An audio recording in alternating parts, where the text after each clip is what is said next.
Hello and welcome back to everybody who's joining us today on MindOps YouTube page. We want to thank everybody who's been watching and subscribing, commenting and liking our posts. We really appreciate it. We are trying to get these messages out to as many people as possible, and that requires your help and assistance, so please continue to like and share our stuff.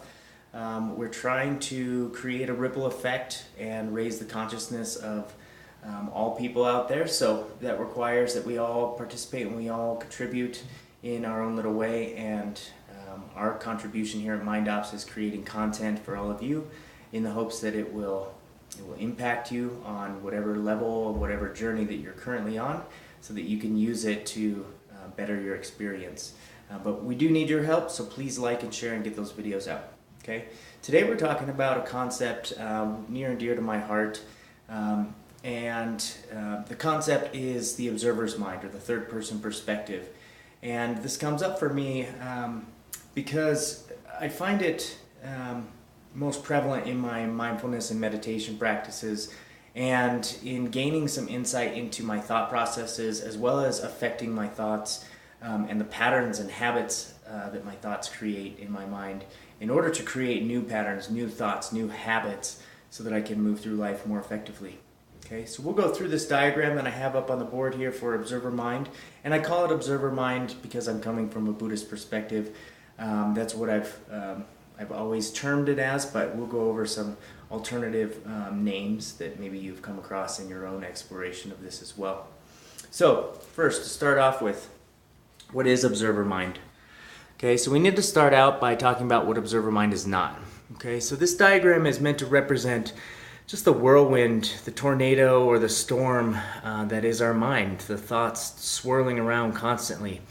There's representations of both negative thoughts in here with the minus signs, as well as positive thoughts. Okay, and in this depiction, it definitely shows more negative thoughts. I feel, and I find in my clinical practice that the majority of people that I talk to have mostly negative thoughts swirling around, either about themselves or about their situation, about their reality currently.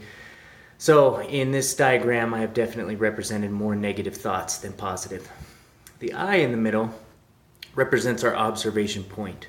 Okay, so most of the time we find ourselves observing our thoughts from within the whirlwind, right in the middle. So you can imagine yourself standing in the middle of a tornado, looking up, and all sorts of objects and things flying around, and it's very difficult to pinpoint or to locate any particular thought in any particular part of the tornado, because it's always moving, it's always shifting, it's always chaotic.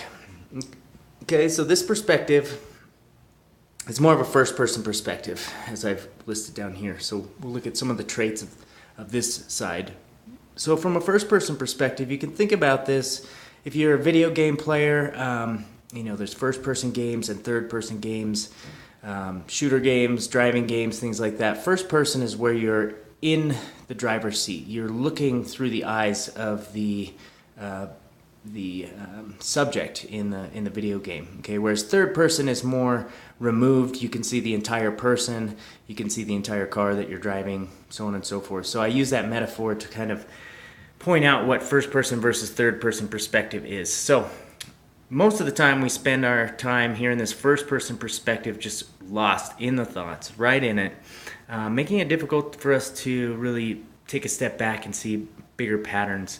This also creates more attachment to thoughts, because it's very difficult if you're standing in that middle of that tornado to really follow any particular positive thought. So we find ourselves automatically attaching to the majority of our thoughts, which are in our culture, unfortunately, negative.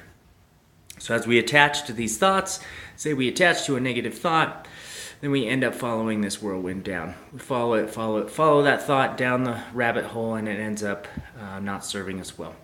This usually involves mindless interaction or more automatic interaction with those negative thoughts, and we just find ourselves almost slipping into this habit.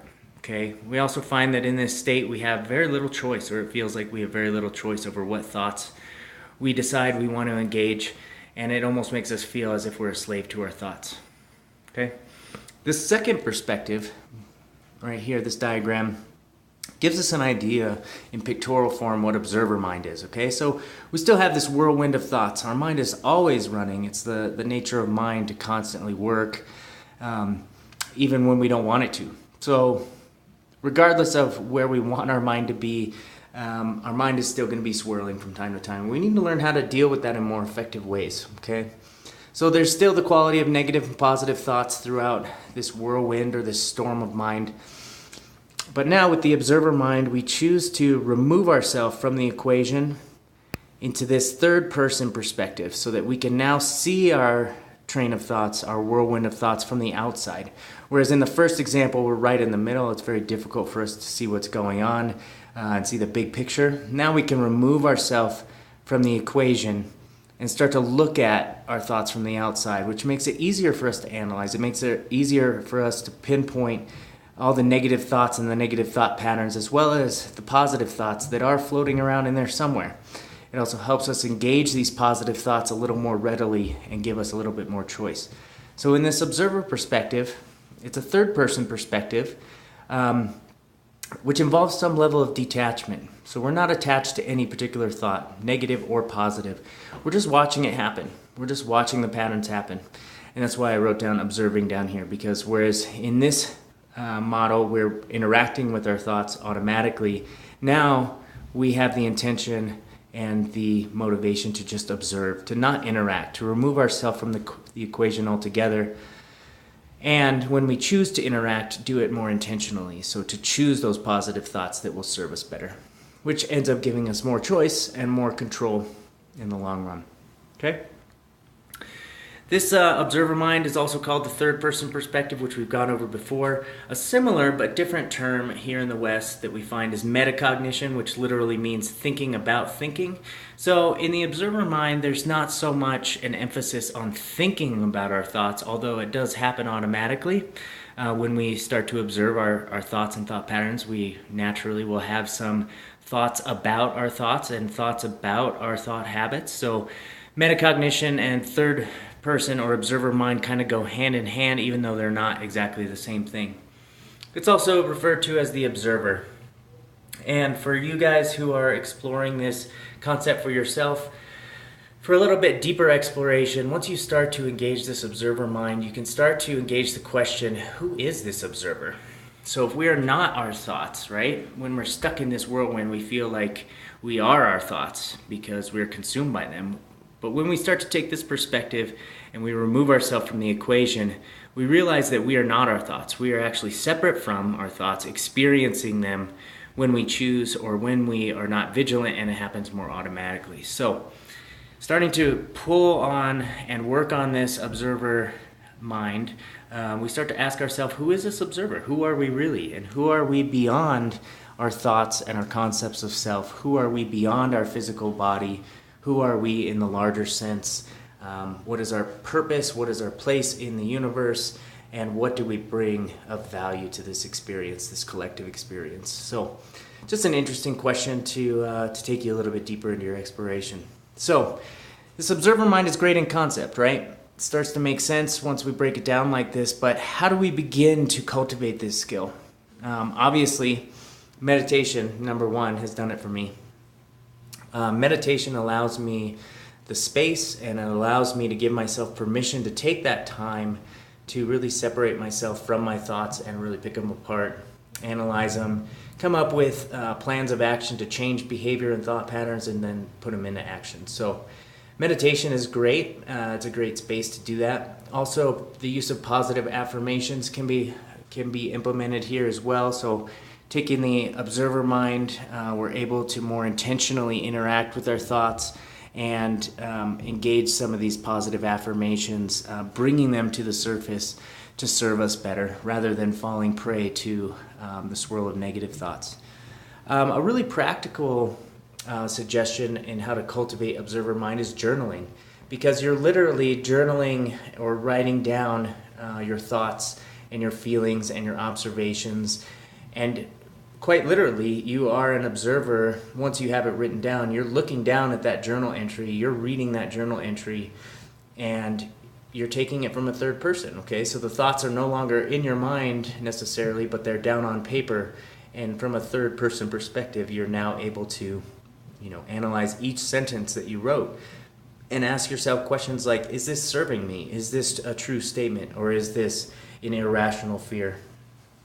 So journaling can be extremely helpful in the initial stages as well as for continued development of this skill. I found that in my early recovery, journaling my thoughts and emotions was extremely helpful to help me gain awareness around what sort of thoughts and thought habits I was having.